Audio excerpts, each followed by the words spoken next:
Dalia Fahmy is the Director of International Relations and Associate Professor of Political Science at Long Island University. She joins us now from Princeton in New Jersey. Really good to have you back with us, Dalia. We've got another round of negotiations over reviving a potential ceasefire taking place. What gives you hope that we might actually get one, given that recent talks have failed to come up with any sort of a proposal?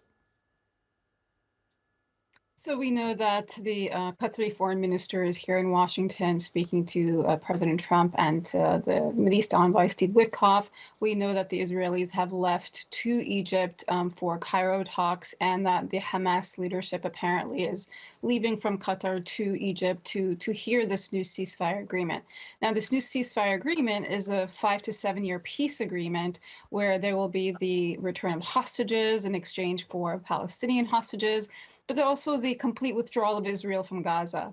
And we know that phase one did not lead to phase two last time, or phase three, and phase two ended on March 18th when Israel resumed its attack on Gaza and has withheld any aid from entering into Gaza for the past 50 days. And so what this new round of talks is supposed to be about galvanizing a movement forward. And it's not clear that that's set to happen. I think that the one difference here is that we are seeing a little bit more detail. We know that, for example, in the backdrop of the past couple of days, especially the past 24 hours, there's been, dozens of Palestinian kills, over 60 injured. We've seen a lot of the heavy equipment and machinery that is used to dig out dead civilians and clear roads. Those were also bombed.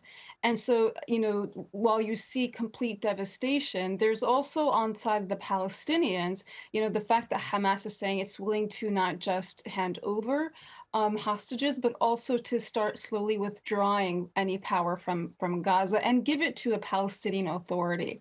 The interesting thing is that Israel had said it's not going to accept any Palestinian Authority deal. And so it's not clear what these folks are heading to Cairo to discuss. A 5 to 7 year peace plan would be great, but it's not clear that we can even get past a couple of days.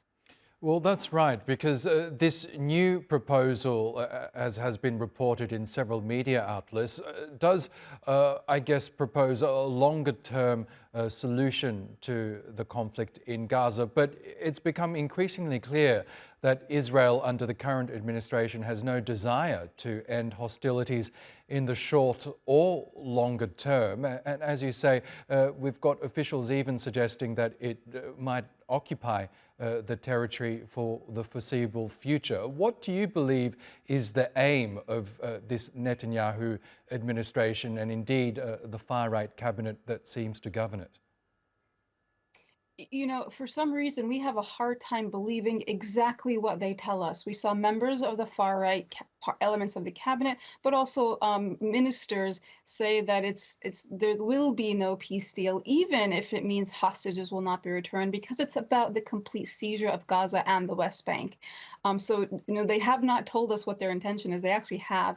I think the more interesting thing is, moving into a round of negotiations that's looking at 5 to 7 years of peace. We have to ask ourselves, why did phase two not actually follow through? Phase two was really about not just the beginnings of thinking about what the rule in Gaza was going to look like, but the withdrawal of Israel from parts of Gaza. And that didn't happen. And so I really believe that we have to ask ourselves some critical questions about what is the ultimate aim? Why is there an absence of the international community? And why is there's no accountability in terms of the continued prolonging of this war and the continuation of mass devastation? Again, 50 days, not a single piece of aid has entered into Gaza. Okay, Dalia Fahmy, we will have to leave it there. Great to get your thoughts as always. Thank you. Thank you.